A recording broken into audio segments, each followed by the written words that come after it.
Bill Gothard's Shiny Happy People cult, otherwise known as IBLP, ruined the lives of thousands of people around the world. This was a cult making $60 million per year exploiting homeschool families, and it's the cult I grew up in before I escaped when I was 18 years old. Shockingly enough, the IBLP cult is still active today. Prime Video's documentary, Shiny Happy People, puts the Duggar family of TLC's 19 Kids and Counting under a microscope, but in reality, their story is just a microcosm of what was really happening on a worldwide scale. Joining me again is my good friend Bryce. Bryce, how we doing, man? Hanging in there. Yeah, he's another ex-cult member. And we have another very special guest, Grace. Welcome to Friends with Davey. Hi. And congratulations on surviving the Shiny Happy People cult. Now, I'm really glad you're here. Because Bryce and I have said so many times, we've just repeated this, how difficult this cult really was for women, how dangerous it was for y'all. So I know everyone is going to be really excited to hear your perspective on this. So thank you so much for joining us. Originally, Bryce, we were going to talk a lot about the training programs that Bill Gothard started or created for the IBLP cult. Most disturbing, in my opinion, was the ALERT program, his paramilitary organization. But we've got so much to talk about with Grace that we're going to be moving that to the next episode so that we can really give Grace the time that she deserves to kind of share her experience in the IBLP cult. We're also going to be talking about my relationship with Laura Smith, who was featured very prominently on the Shiny Happy People documentary. So we'll be addressing that. Producer Josh is not going to sneeze anymore at all. It was a cough. Okay. It was a cough. I'm going to need you to just pipe down over there. We're all right. Put you in the prayer corner. Oh, you guys sound so like some He's real going to cult the prayer members room, over y'all. here. And then we're also going to talk a little bit about what happened with Jim Holt, close family friend of the Duggars that was also featured in the Shiny Happy People documentary. He's got a little bit of his own scandal going on right now. And then just for fun, at the very end of the episode, I'm going to show y'all a picture of me and Bryce when we first met and we're fresh out of IBLP. So that'll be really exciting. But first, I really want to hear about Grace's experience. Grace, your family joined IBLP early 2000s, but left like probably not even a year before Bill Gothard was kicked out of his own cult. Yeah. Right. So tell me a little bit about your experience.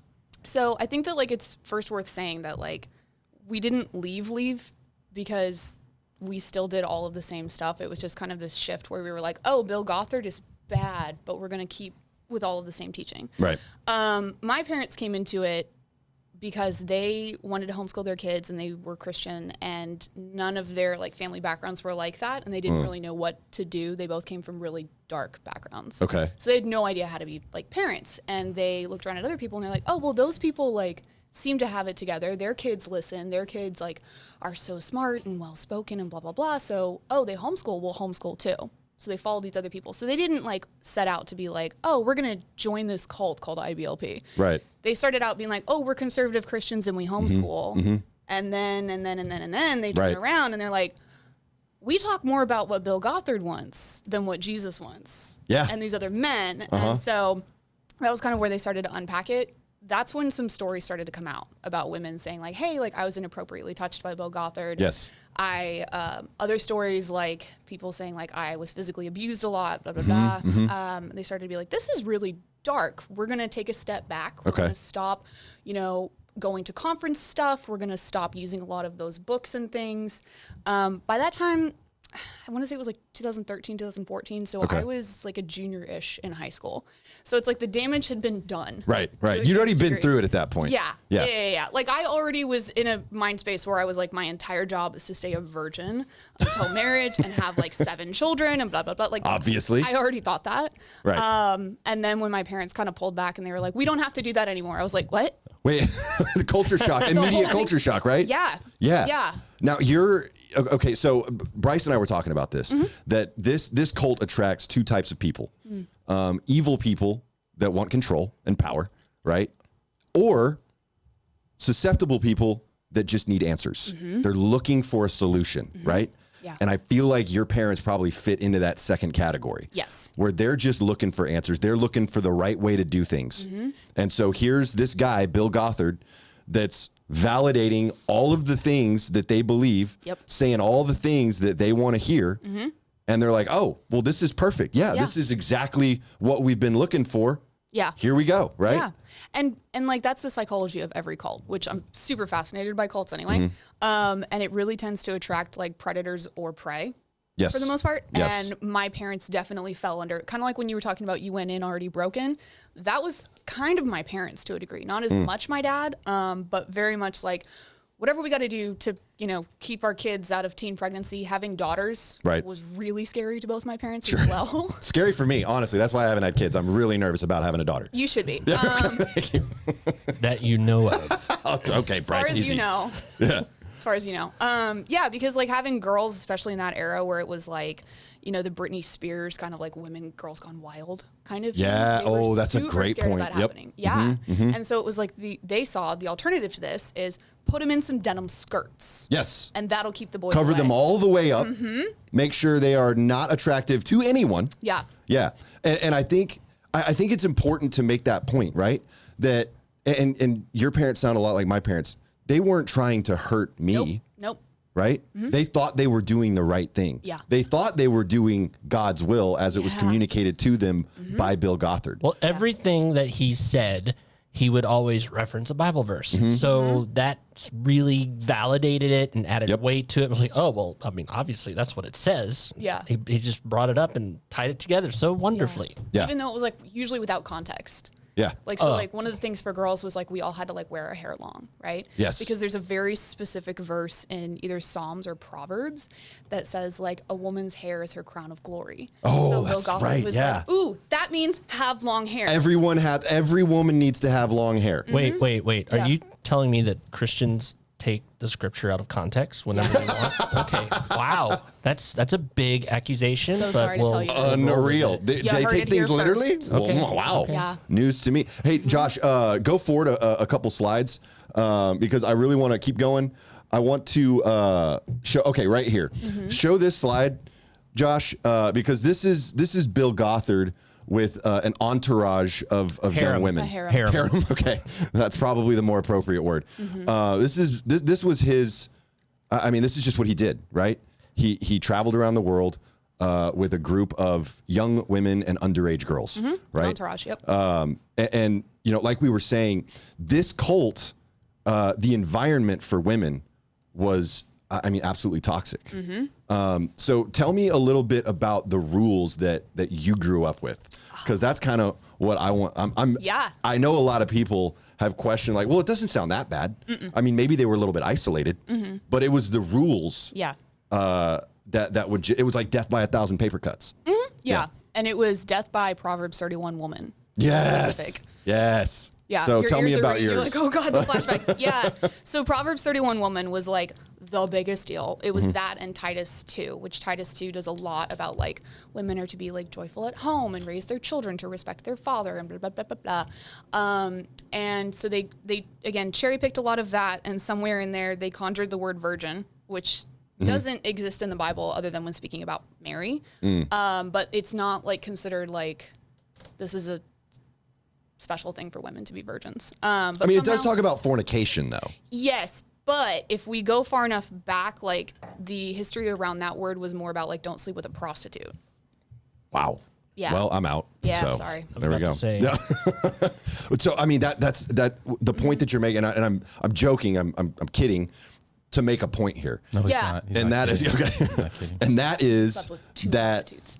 they take these Prostitutes. literal interpretations, right, and apply them vigorously Yeah. to the point where you are so suffocated you don't even know what to do. And the goal, as Bryce and I have talked about, is to ultimately break you so that they can build you back up into the What they perfect want. godly person. Right. Right. Which is, again, super culty, right? Take Very. everything about your personality, shred it down to be one little chess piece that we can move wherever we want it to be. Exactly. And so one of the things that is like really easy to do that they've historically found is that like a pregnant woman is like really easy to control.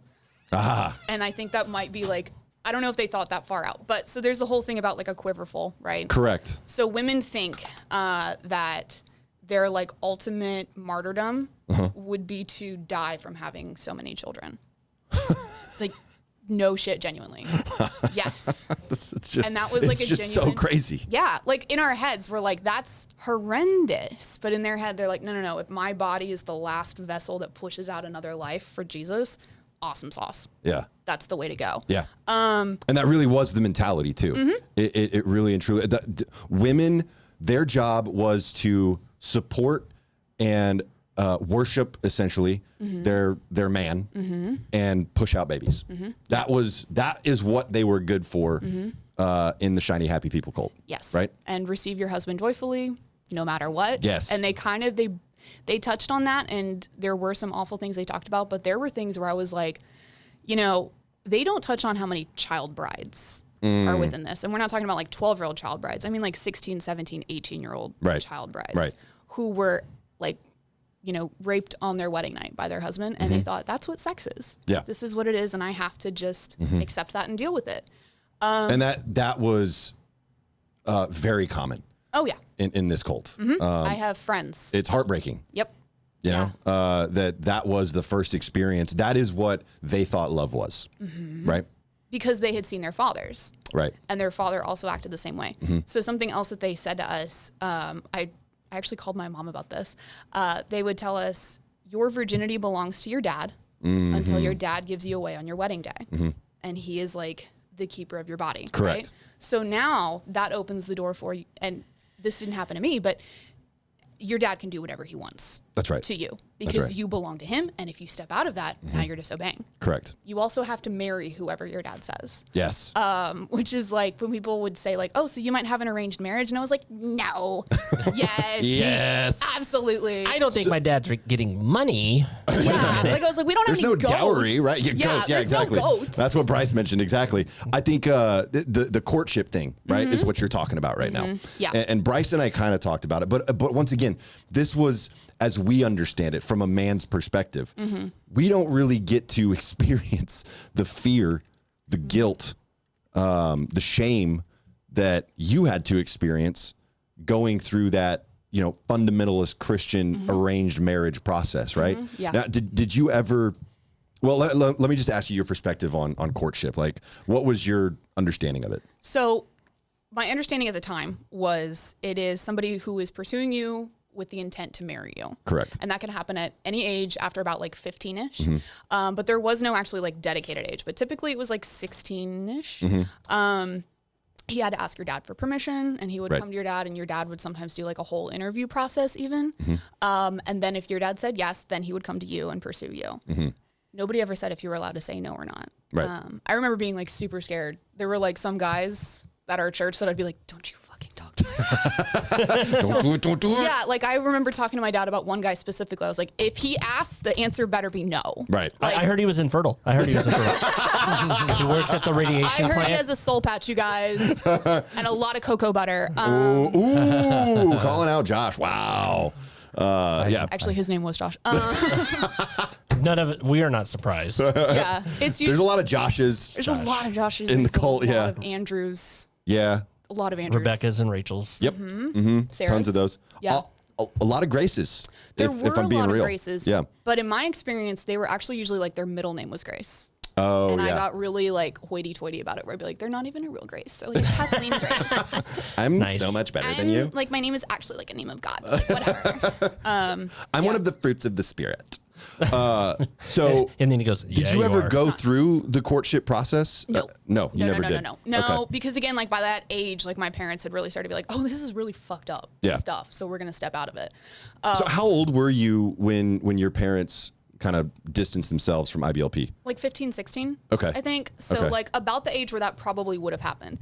So what's interesting is, even though like my dad never had somebody that he had like picked out, and my dad also like walked this weird line where he was in it, but also like interestingly a raging feminist. So he wanted he wanted his daughters to go to college. Okay. And we did. And that was like a really big deal to him. And it was like, you're going to do it and like live at home the entire time. and stay like chaste and all that, but like he wanted us to be educated under his watchful eye. Correct. And it had to be like a school that he was okay with and like blah blah blah. But Membership revoked. Yeah, Literally. Yeah. I mean, women didn't go to college in nobody went to IBLP. college. Well, why would Nobody they need to did. go to college? Yeah, their job is to raise babies. Yeah. I mean, the most that IBLP would endorse, I think some of them did go to Verity College, which was a cult built. It was the college of shiny happy people, right? Yeah. And I think they were allowed to go there. Yeah, but it wasn't like accredited. No, Like no, you couldn't not be even like, this remotely. is my pre-med degree. No. Let me go be a What would doctor they now. learn? Same stuff, just not, you couldn't use it for a job or. No, it was all biblical principles. Yeah. Yeah. That's really what Verity College was. It was not any kind of higher education, no academic value from everything that I've seen. Well, and I mean, heard. the academic value, I don't know about that college. My brother-in-law had an uncredited engineering degree. And it's he knew it and learned it. It set him back 10, 15 years.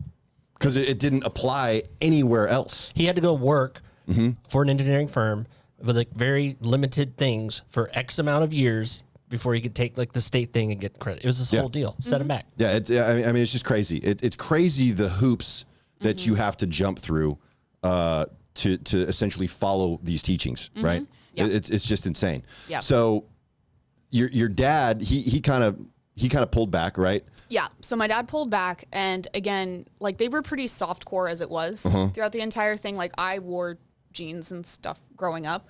It was all still very like big modesty stuff. Like when you look back, it was literally like boys' jeans because girls' jeans were too tight. Right. And so they were like, no, and like everything had to be like this high of a collar. Can't show the shoulders. Yeah, cannot show a collarbone. Right. Like no.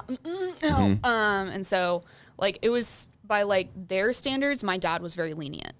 By normal people's standards, my dad was crazy. Like absolutely insane. And it's such an interesting dichotomy there, right? Yeah. Because your dad, by anyone else's standards, was raising you with an iron fist. Yep. Right? But you look inside the cult. Oh, my dad was like a hippie. Yeah. Yeah. Exactly. Yeah. They were like, you don't do construction work? What? You let Chris. your daughters run around showing between their knees? legs? Yeah. Yeah. We could show the bottom half of our knee. Yeah. Oh, wow.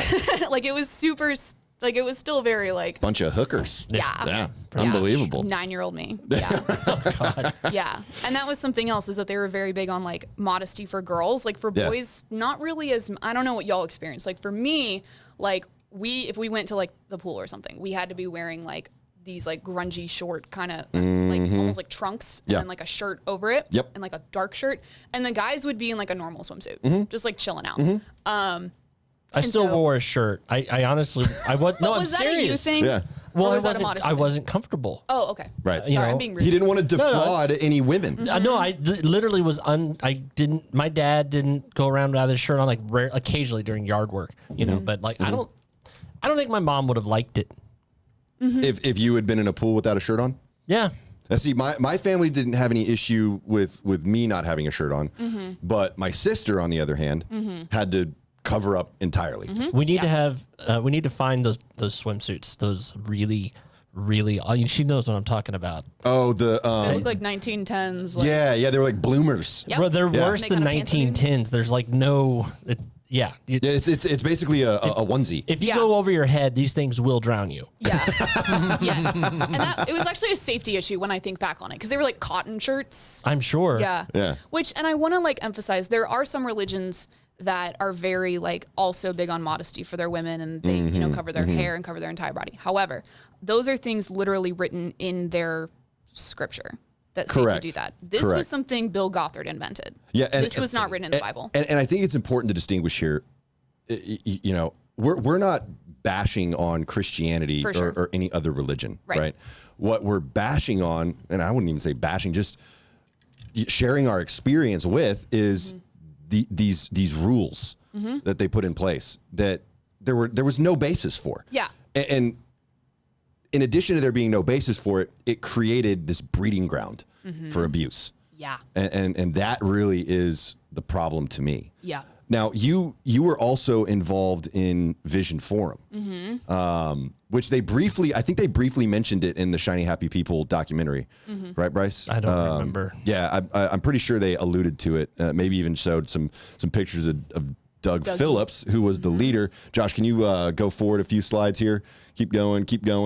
Doug Phillips, he was the leader of Vision Forum. Yeah, go ahead and show that one right there.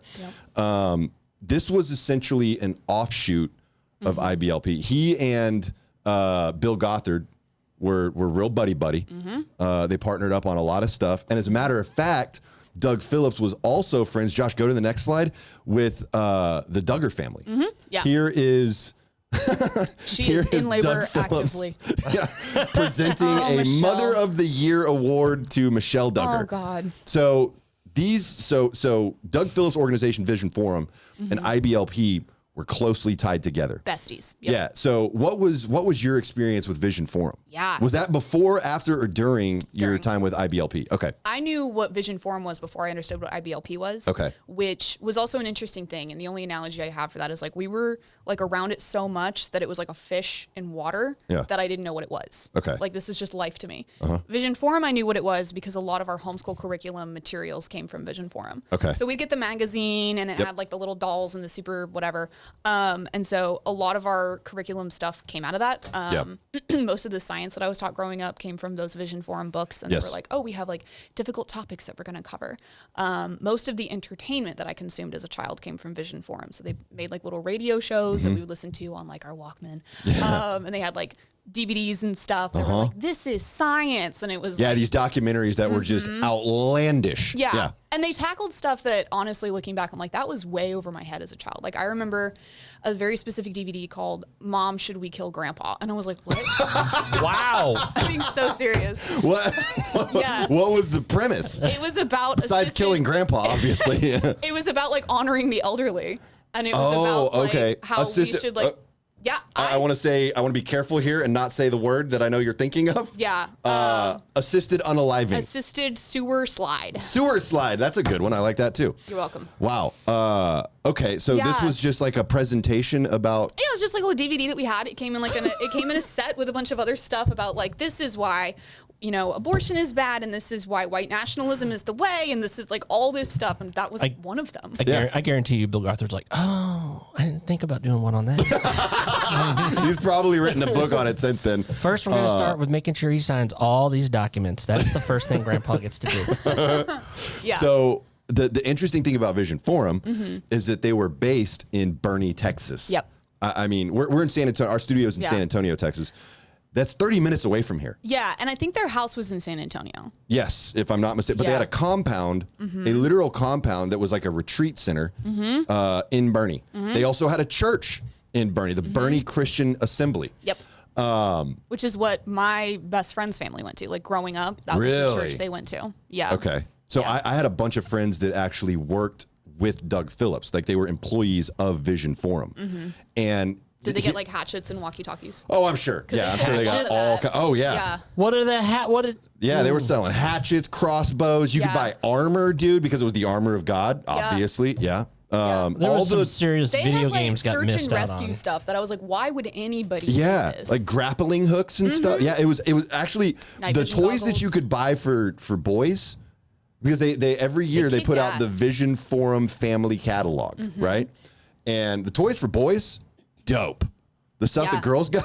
Shit. It was like knockoff American Girl dolls. Yes. They were called like Daughters of Liberty or something. I don't know. American Mother dolls, I believe. Yeah. And they were based after, one of them was based after Abigail Adams, which is hilarious to me. My older sister had the Liberty doll specifically, and I was super jealous. But yeah, all of their toys essentially like reinforced the male and female gender roles, or traditional gender roles, right? Yes. And also, so weirdly, yes. And also this weird thing of like boys protecting girls, I remember being a theme. Yes. I very specifically remember there being like an entire like photo of probably some of Doug Phillips' kids. I think they modeled for, of the, like one brother like hugging another one. It was like boys have to protect their sisters. And I remember being like, I wish I had a brother because like nobody protects me. And then looking back, like, I'm glad I didn't have a brother. Yeah. Because there was so much that I've heard from other women. Oh, They and were like, the wolf is in the house, you guys. yeah. Yeah. Yes. I mean, Josh Duggar proved that beyond a shadow of a doubt. And there's that is, once again, what happened with the Duggar family. It was a microcosm. Yeah. This was an epidemic in this cult. Yeah, which they tell on themselves, by the way. I don't know if you caught when they were doing like the Megyn Kelly interview, and they were like, as we have spoken with other families we know, they've had this too. And I was just like, did they just say that on live TV? Which, by the way, great imitation of the submissive woman voice That there. was just that's how we were that supposed to talk. high breathy voice, Josh. That's exactly the way that you were supposed to talk in the IBLP cult if you were a woman. ASMR 24/7. I every now and then when I'm like, this is a true story, when I need like a giggle, I will picture Michelle Duggar's voice like trying to talk dirty, and it just makes me laugh. Oh man. Ew, that's kind of gross, but kinky. All right. No, we're gonna do a whole new series with you reading like romance novels. It's gonna be great. Unbelievable. Okay, so here's the interesting thing about Vision Forum. Josh, go to the next slide, please. Show Doug Phillips again with his wife. Got him. This is when, in 2014, right around the same time that Bill Gothard was being kicked out of his own cult, that it was discovered Doug Phillips allegedly, I have to say allegedly a lot right now, was having an affair with the family nanny. And I believe she was underage.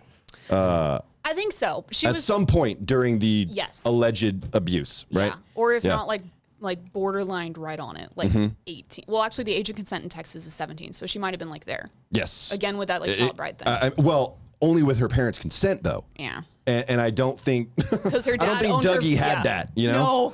No. So he got kicked out of Vision Forum. Vision Forum completely folded. Yep. Right. The board of directors shut down Vision Forum. IBLP, on the other hand, they went ahead and ousted Bill Gothard, so he was no longer in a leadership position. Didn't fold IBLP, though. Because there was too much money. Vision So much Forum money. was just like this little baby tree underneath the big tree of IBLP. That's right. And it all flowed together. And so when it folded and IBLP didn't, I think that Bill Gothard technically didn't really step down. He was just at large. Yes. Because I remember having a conversation with one of my friends where I was like, well, who's going to lead it now? And she was like, oh, he's still leading it. It's like just behind the scenes. So I heard that same rumor. He's still active today, and we're actually going to be addressing that towards the end of this episode because it is just, it's wild. The fact that he is still out there, he's still publishing materials. People are still defending him after everything. It blows me away. So you had this crazy experience, Grace.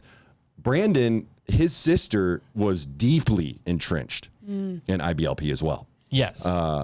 And I'm not saying entrenched that, she bought all of this hook, line, and sinker. No. My sister was the rebel. Yes. She was the rebel. And she, she's loud, obnoxious. She throws things. Wow. She's none of those things. No, my literally sister not. is. I was so excited. Never mind. Well, she doesn't need to be. She's strong. She'd be like, Yes. no, that's dumb. And Yep. I saw her destroy boys at church. It was awesome. But she was working with me. We were both at the Oklahoma City Training Center. Of course, she went through Excel, and we both worked at the Dallas Training Center at one point. But one of the things that I was really thinking about as far as the whole like guys in the cult, girls in the cult, it's not like they were pressuring us to go out and get a good career. No. We just had to hold the line. Yes. Yeah. But women had to do and all of these other things and be ready to be under the control. Yes. So Erin was like a secretary in an office, and she was young, and it was just a lot. It affected her physically. They had her in a chair that was way too big for my tiny little sister. Yep. Neck problems, and just in general, that environment for women. But she doesn't remember a lot of it. Yeah. May I ask, and maybe this should be cut out because maybe I shouldn't ask, but I'm going to ask. Did your sister ever have an eating disorder? No. Okay. Not that I'm aware. Okay. Because disordered eating among women was also like a huge thing. Incredibly prevalent. Yeah. because there was essentially the ideal size for women as well. For Gothard. Yeah, well, for Gothard, but also just in general. Yeah, and I'm not sure. I don't remember that ever being like biblically based on anything. No, of course not. But they just, I can even remember being like, Gluttony was a sin, obviously. yeah, but not for men for some reason. Really big men. But I remember being like in puberty and like women saying stuff to me about like, oh, like don't blossom too hard. And I was like, what? Yeah. And you need to dial your biology back. Okay. Yeah, stop Getting a drinking little milk. top heavy there, you know? Yeah, actually. But yeah. Well, yeah, because that was another problematic thing, right? And then it was like, because if you had that, now you were going to be a distraction to the other men. Absolutely. And that was a whole thing. I just talked about this with one of my friends where, are you good? Shut up. Are you good? Because So distracting. yeah, he goes, absolutely. I mean, yeah. I remember being like, again, underaged and like 15 or 16-ish. And this man that was like a deacon in our church would like catch me in rooms by myself. And he would just say stuff to me like, you can't come here looking like that. You can't come here that beautiful. This man was like married with multiple children. Unreal, dude. And I told my dad about it. And my dad was insulted, but he was insulted that somebody would say that to his daughter, not like, oh, you shouldn't say that to a child. Never addressed it with the guy. Yeah. And as I've spoken with other women about this, they're like, "Oh yeah, that happened to me too. Oh yeah, that happened to me too." Like It was constant. It was constant, and it was always you were to Our blame. fault. Yeah. Yes, you were to blame. It didn't matter how much clothing you had on. Yeah. You could even seduce a man with your eyes. You could seduce him with your feet. Yeah. Oh yeah. Bill Gothard had that man has a foot fetish. I promise Are you you guys. tapping a beat with your foot right now? Because no.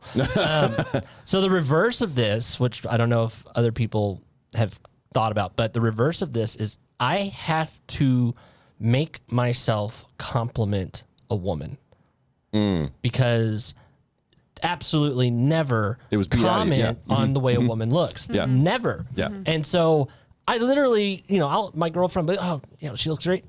And I have to say it out loud. Say it. She wants to hear it. Say it. Otherwise, I wouldn't say nothing. Well, yeah, because we were brainwashed not to acknowledge anything. We weren't supposed to acknowledge women in general. Yeah. Unless it was our mom or our sister. If we're at a training center and you acknowledge a woman, I mean, Off to the prayer room. far be it from me to actually compliment a woman. Yeah, off to the prayer room. Exactly. And if you did compliment a woman, it had to be very specific, like biblical nature kind of stuff, where it's like, you're very organized. You have such a bright countenance. You're wonderful. Yeah. You look like you can bear That's how- many children. Ew, Josh. Those are That's very biblical. That's hips. biblical. Yeah. Childbearing hips. under that denim What is skirt your from Goodwill. How many kids your grandparents have? Well, that's kind of look at genealogy. Yeah, are you genetically predisposed to give me Yeah. a quiverful? I need an army. Yeah. Going back to that foot comment, Grace.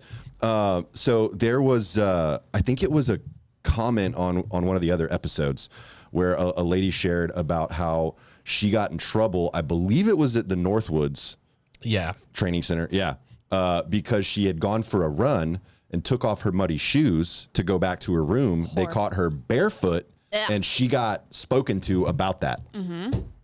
It's this kind of stuff that's just absolutely insane, right? Yeah. Because certainly in the Old Testament, no one ever walked around barefoot.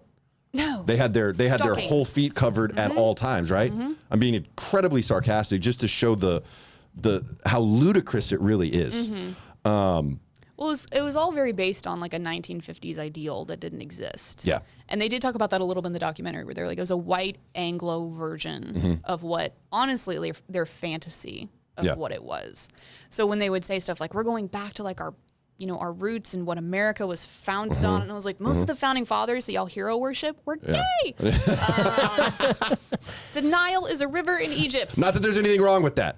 No. Yeah. No. But I'm saying they would have. Like, Yeah, right. They would have had an issue with it. Right. Absolutely. Yeah. And you're right. It was this retro society that they wanted to go back to, like the 1950s, which, surprise, surprise, in the 1950s, abuse was rampant. Oh, yeah. In American households. So it's just crazy. I can't specify enough or stress enough how this cult created monsters. Yeah.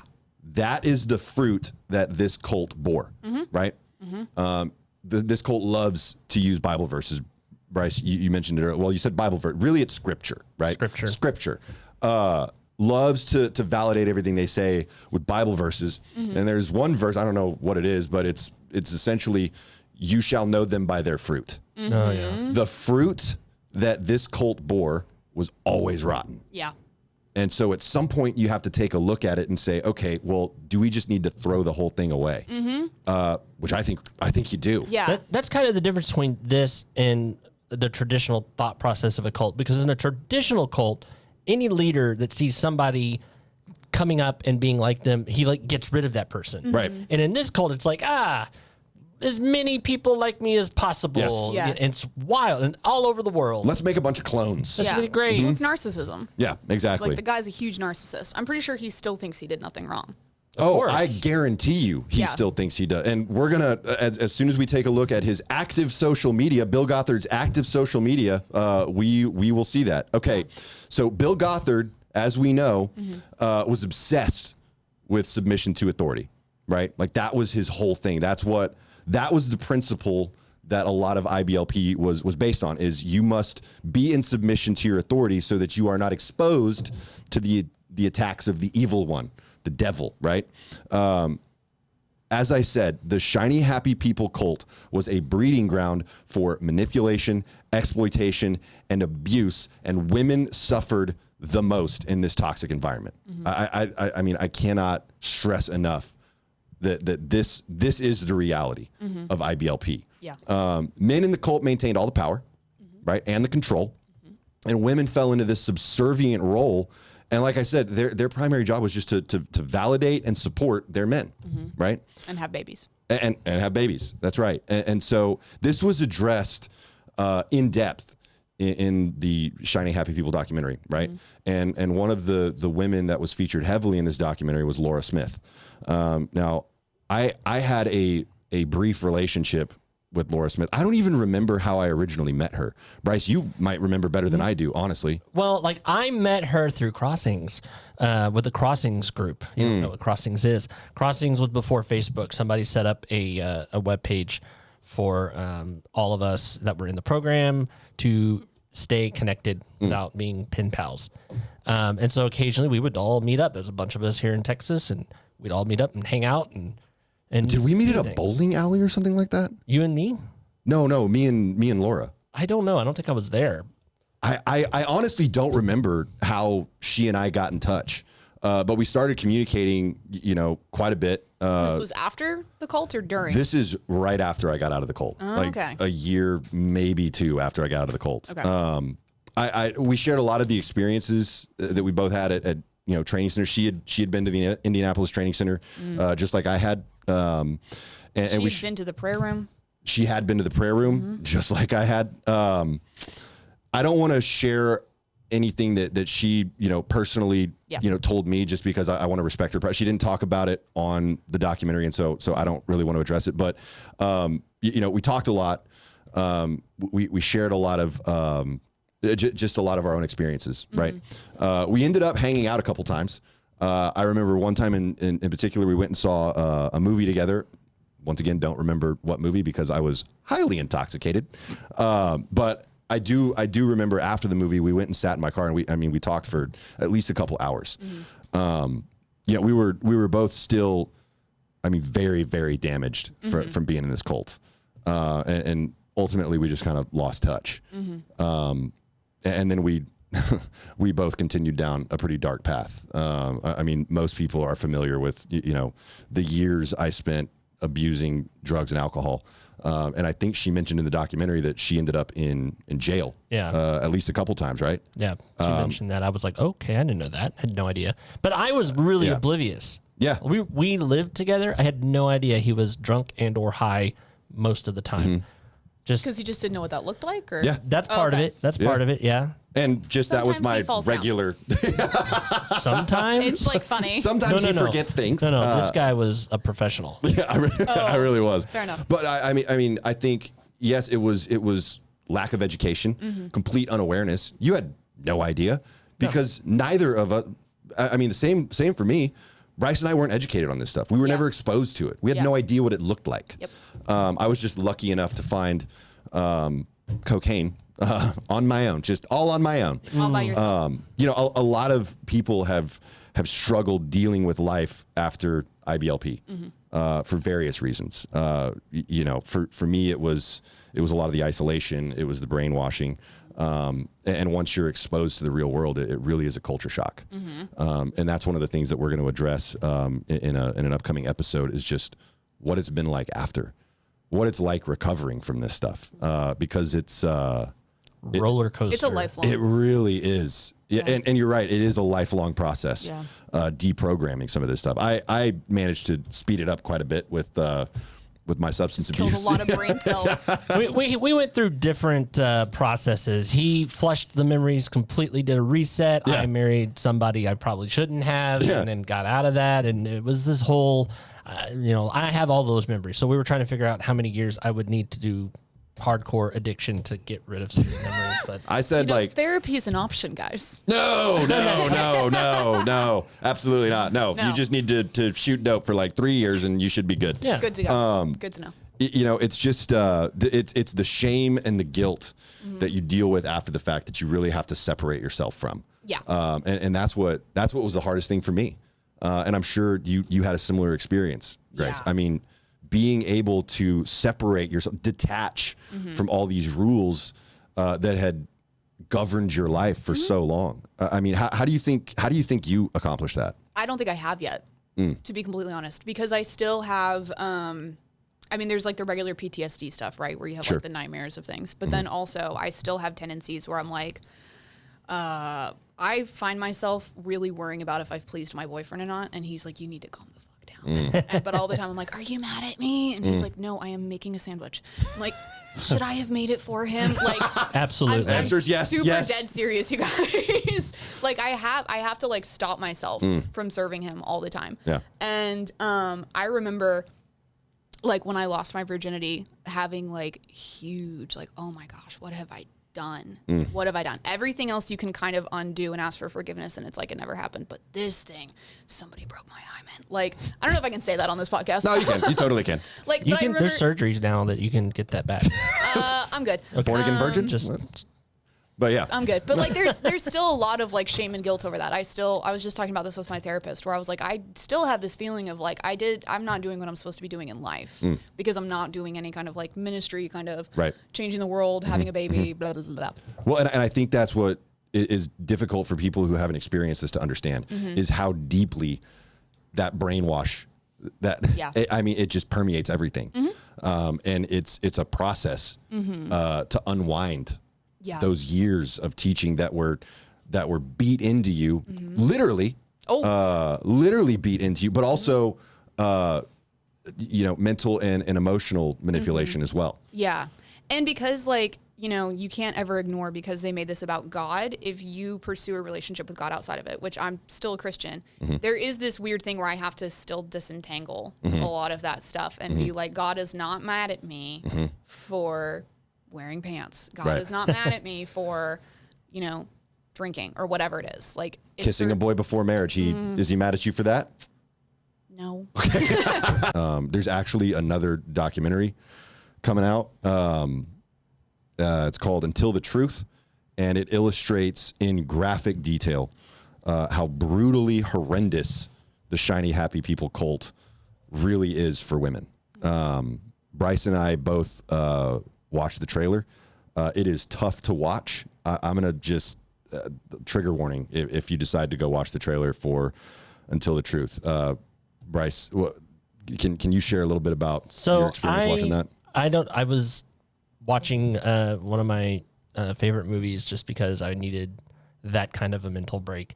And I saw this thing pop up and people posted the trailer and I'm like, okay, let's see what this one's about. And it's an 8-minute trailer, which is crazy as far as trailer go, but I was just, it finally like hit me, which is going to sound weird that this is what made this hit me. As these women were discussing what had happened to them and what Gothard did to them physically, what he actually did, it just, I was like, I supported this person. I worked for this person. I spread his message and I supported him, and it just was too much. And I lost it for the longest I've ever lost it in a long time. It was, I didn't go to work today. I couldn't. I was like, no, I didn't sleep much. I texted you and I texted my sister and tried to gather myself on the couch and not wake anybody up. But for whatever reason, that documentary, I think is going to be, it's more in depth, more about the abuse, less, I don't even know if they mentioned the Duggars, but it was just like, holy crap. Yeah. I cannot believe. And I was just oblivious, doing my thing. And a lot of us were. And I mean, you can hear Bryce getting emotional about it. I got emotional about it. It's deplorable. If anything like that had come close to happening to my sister, I don't know, I might be in jail. It's just, I can't even fathom something like that. It's just, it's brutal. Yeah. It really is brutal. And I think that's what people don't understand. And you see a guy like Bill Gothard still active on social media. Yep. It's just like, holy hell. Infuriating. What is happening? Josh, can you go to the next slide? Because keep going. I want to keep going. I want to go ahead. Okay, this one right here. This is Bill Gothard's Facebook page and Twitter. He is active on both. I believe they are heavily moderated. This is his, this is current status. He is, like I said, he's writing prolifically, still publishing books, manuals, whatever. When the Shiny Happy People documentary came out, there was a firestorm of activity on his Facebook page. Now his Facebook page is very heavily monitored. And Josh, can you go to the next slide? Because this is going to show, right here. Someone commented on a post that he had made saying my last comment was deleted. Anna, a moderator for Mr. Gothard, says, your comment was about allegations of sexual abuse. There was no sexual abuse ever. All such matters were in the massive $8.5 million lawsuit that, as you likely know, ended with all plaintiffs withdrawing their complaints. This is what he is saying right now. He is denying everything, trying to act like it never happened, not taking 1 ounce of accountability for the way he destroyed people. Yeah. And it just blows me away. Now, his Facebook is heavily monitored. His Twitter, on the other hand, Josh, go to the next slide. His Twitter, this one's fun because people are just going crazy. Can I? On his account. Twitter is undefeated. I have an idea. If you're going to go on Twitter and put Gothard on blast and whatnot, should we introduce the hashtag No Umbrella? No Umbrella. That's a great hashtag. I think maybe hashtag cancel Gothard would be a good one too. Do both. I like the guy's 88 years old. Life is about to cancel him anyway. It's interesting because I don't have any resentment or bitterness towards IBLP. Oh, good for you. Must be nice. Can't relate. I mean, you sound like so balanced. And no, I'm not. I'm definitely give me some not. Coke, I think that helps. But I was able to process through a lot of that, a lot of the feelings that I had towards my upbringing in the cult when I got sober. And that's an advantage I think that I have because a lot of my friends haven't had that opportunity. Yeah. So it infuriates me though that this guy is still active out there, that he is still spewing these poisonous words and people are still buying into it, defending him on social media, saying that the Shiny Happy People documentary blew it out of proportion. It wasn't that bad, y'all. No, it was just 30 women that came forward. 34, thank you. And counting. That came forward for the lawsuit. Never mind the ones that didn't. It just blows me away. Yeah. And it's really interesting to me that he had the moderator said something to the degree of like, all of this has been like withdrawn. Because if you've ever been through that process, the like legal process of accusing and convicting somebody of rape, it is it is arguably worse than the actual offense itself. to go through. I've had a couple friends go through this process, and it is horrendous. Yeah. And most of the time, nothing happens to the offender ever. So like none of that surprised me, and I'm just like, these poor women. And Gothard will say, allegedly, whatever, in my opinion, that these women dropped the lawsuit because they knew they couldn't win. Not the case. Not the case at all. It was money because Gothard had the backing of a $60 million a year enterprise. It was also the fact that he threatened to countersue them. Yeah. And basically, allegedly, in my opinion, intimidated them into dropping out because he was going to drag them through the mud. And he had more money to keep doing that. Yeah, of course. They could just keep going as long as they wanted to. And these women... Because IBLP is a cash cow. Yeah. Yeah. And these women just need to submit to the men in their lives. Yes. And be silent. Right? Yeah. So yeah, I think if people are so inclined, feel free to go and, really blow up his social media. If like you're on Twitter, if you've ever been curious about Twitter, if you thought maybe Twitter's for me, you may be entitled. Feel free to go flame this guy. Yeah. Now Bryce, we mentioned we were going to talk about Jim Holt. Jim and his wife, Bobby Holt, they were featured heavily in the Shiny Happy People documentary as close friends of the Duggars, right? They kind of had a told you so attitude throughout the whole documentary, which rubbed me the wrong way as I was watching it. Because it was like, okay, if you saw these things going on, why didn't you speak up, Jim and Bobby Holt? What's going on? The Holt's appearance on Shiny Happy People was filmed 2 years ago. Yeah. And I think that's something that maybe people didn't realize. But this was filmed 2 years ago. And since then, there has Jim Holt has experienced a little scandal of his own.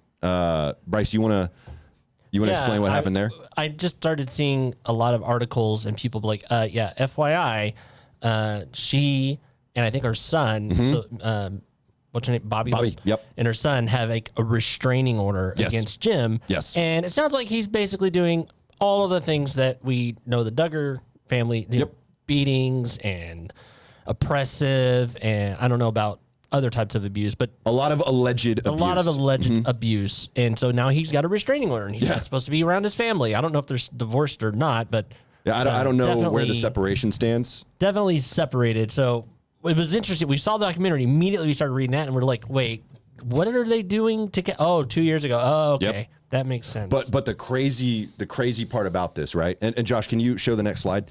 I think it's, the crazy part about this is that there was most likely allegedly abuse happening while they're filming this for Prime Video, right? And no one knew.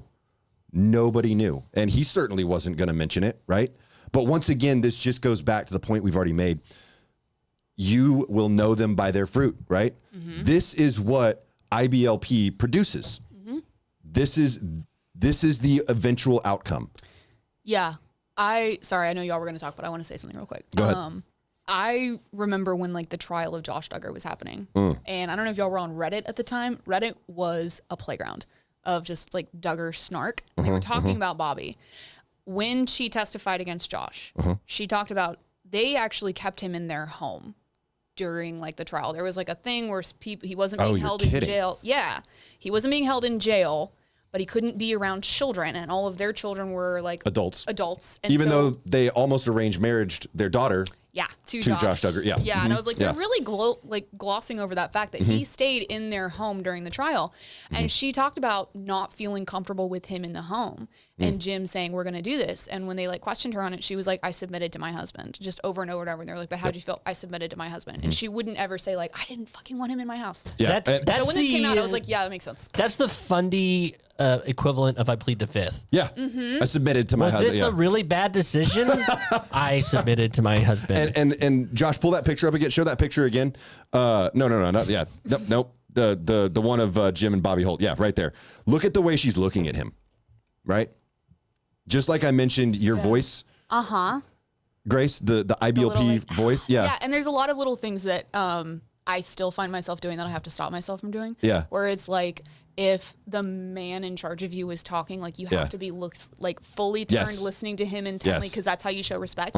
If you watch the interviews with the Duggar girls, with their husbands, they still do it. Jill still, when Derek is like talking, she'll just kind of be like looking up at him. Super. Yeah. That's the sign of submission, right? Yeah. And that's exactly what's happening here. I'm amazed her hand is on his knee, actually. Yeah, that is. That's not normal. I kind of thought the same thing. You guys are missing the point. Is she a top? No. Notice how her arm is blocking his arm. She's keeping his hand off of her knee. Oh, you think you're right, that's what it is? She's got the thumb. Yeah, she's like, could be. Stop touching me. This is a Trump and Melania moment, pants, but damn. So this whole thing once again just produces it creates a toxic environment. This cult, the principles that it's founded on, the teachings that it endorses, produce just abuse. That's what it results in. And I think it is important to call that out, because there are a lot of people that will still say, well, the teachings were good. It was just Bill Gothard was the problem. No. Or they'll do the opposite and they'll say, but Bill Gothard was fine. Some families took it too far. Oh, absolutely not. Which I've heard a lot. Like so many people be like, well, that wasn't like what Mr. Gothard meant. And there were just families that did this. And the truth of it is absolute power always corrupts, right? So when you put men in absolute power, they're going to corrupt. There was, when they said the thing, like every father was a cult leader and every house was an island. That was exactly correct. Chef's kiss. I keep interrupting you. I'm sorry. No. Please listen. You're allowed to interrupt now. Okay, you're not in the cult anymore. You don't have to. I mean, don't get me wrong. We're never having. I am the leader. I am the leader of this podcast. I am the leader of this podcast, Grace. You should submit to. You drive a Dodge Stratus. Oh, old school SNL reference there, Bryce. Very well done. Okay, so in the next episode. We're going to be talking a lot about, some of the programs that Bill Gothard implemented, including Character First, which really took IBLP mainstream. That's really what Character First was able to do. It was able to get them into schools, governments, police and fire departments, first responders, all kinds of civic institutions, right? So we're going to be talking about Character First. We're also going to be talking about Alert. That is the scariest one to me, dude. Alert was essentially IBLP's paramilitary. Thank you, Bryce. Because IBLP and Alert are still active today. And I posted a short video on social media, just kind of explaining Alert and kind of my feelings about it, how dangerous it was. That's what started initiating some of the hate mail that I'm getting now.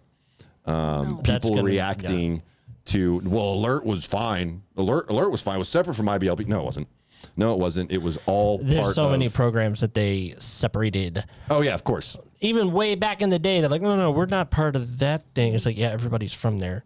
Yeah. They're all the same tree. They're all part of it, right? Yeah. Before you wrap. Yeah. So we talked a lot about training centers last time. My particular training center, like the food was always kind of up and down. And we talked about how I had the multi-tool on my belt and things like that. Yeah. But I became known for something else. And people would specifically sit next to me at certain dinners for a reason. And I brought it. I found it. Oh, my goodness. We've got a special reveal on the podcast. To my hip. Okay. On my belt, under the jacket. Oh, my. Oh, okay, Bryce. This is a Tabasco sauce belt holder. And people were like, hey, Brandon, you got the sauce, bro? And I was like, yeah, man, I got it. I'm like, I got garlic Tabasco sauce. It's pizza. And I like, oh, yeah, let's do it. And that was allowed? That was sanctioned? Yes. There was a lot of Texans up there in Oklahoma that were like, please, God. That wasn't considered contraband. I'm surprised, honestly. Please, some flavor. Spicy is the flavor of the devil or something, right? You got to get that whole wheat down. Unbelievable. Yeah, and Bryce actually shared his multi-tool, your Gerber multi-tool. Josh couldn't get it open, which was hilarious, watching him try to struggle with this thing. I had it in my hand for like 10 seconds. This was a necessary. I mean, there were some idiots that were carrying Leathermans. They didn't have the Gerber. See, the shade, Bryce. Wow. Shading the Leather boys. Unbelievable. I have no idea how to do this. I would. All right, here, I'm going to be. This is your moment. Try to keep your pants on. Are you ready? Woo! There we go. Woo! Wow. My legs were crossed Impressive. the entire time. That chair is soaking wet now. Yeah. I also wanted to share a throwback picture of Bryce and I. Josh, if you could advance. I hate you. I think it's, yep, there we go. Show that. That is me and Bryce right after we originally met in New Braunfels, Texas, I believe.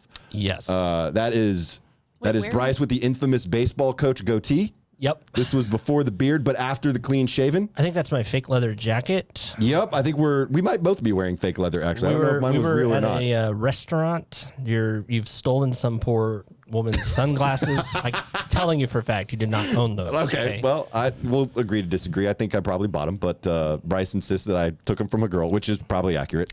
Less Once embarrassing. Again, who are we gonna believe in that scenario? Yes, Right? Because memory. What year is this? Oh gosh. Okay, Early so 2000s? we were not early.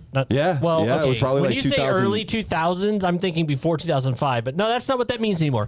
Yeah. So this was like 2008, I want to say. No, dude, this was like 2004, 2005. No, we were rooming together, and we were not rooming together. No, this is before you and I became roommates. Okay. This is when I was in. I think I was in Canyon Lake at this point. Really? Yeah. That is an old picture. Yeah, that's an old boy right there.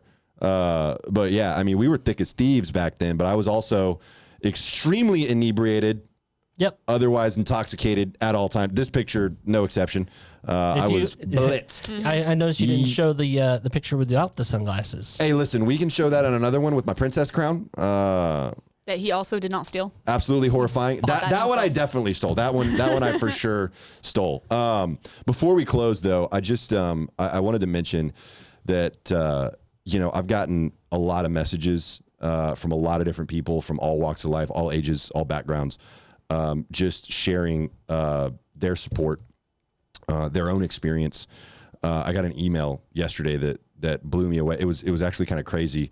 This is when Bryce and I were talking last night when he was having some difficulty, right? Kind of remembering all this stuff. And right around that time, I got an email from a guy basically telling me how much he appreciated what Bryce and I were sharing. And that just, it hit me so hard. Mm-hmm. And as much as Bryce and I are trying to put ourselves out there, it's people like you, Grace, like Brandon's sister, like so many other women that were embedded in this cult and managed to come through on the other side to create good in the world. And I just thank you all for your support from the bottom of my heart. Your messages mean so much. It's really incredible to see. And we're going to keep doing this. We've got a few more episodes to go. And I'm really excited to hear more stories. Grace, thank you so much for being here, for being brave enough to share. I know that this stuff isn't easy. Bryce and I have joked after every episode that time to go to therapy. Yep. Fortunately, you actually have a therapist. I went today. And perfect. Oh yeah, preemptive therapy was a great call. Yeah. And I'm sure you'll be following up with your therapist. Yep. But yeah, thank you genuinely so much for being here, sharing with us. I can't wait to dig into some more of this. Once again, thank you all so much for your support. I really, really do appreciate it. I love you.